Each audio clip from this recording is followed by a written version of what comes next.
आता फक्त मी तुम्हाला एवढंच सांगेल की ते ट्रोल करा का हा ज्याच्या त्याच्या बौद्धिक पातळीचा प्रश्न आहे.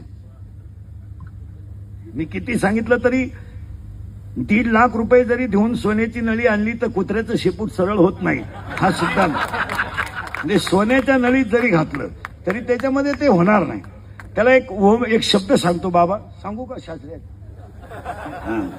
सांगू का? विश्वामध्ये जेवढे ग्रंथ झाले त्या ग्रंथांमध्ये श्री गणेशाय नमः, ओम श्री गणेशाय नमः, ओम नमोजी. पण सांगदेव 65 लिहिताना सांगदेव 65 मध्ये 3 गोष्टी अशा आल्यात. एक हठयोगी आहे आणि एक ज्ञानयोगी आहे. सांगदेव महाराज हठयोगी आहे आणि ज्ञानेश्वर महाराज ज्ञानयोगी आहे. हठयोग्याकडून आलेलं पत्र ज्ञानयोग्याकडे येत आहे तेव्हा ते कोरं आहे, तेव्हा ते कोरं आहे. आणि ज्ञानयोग्याकडून पत्र जात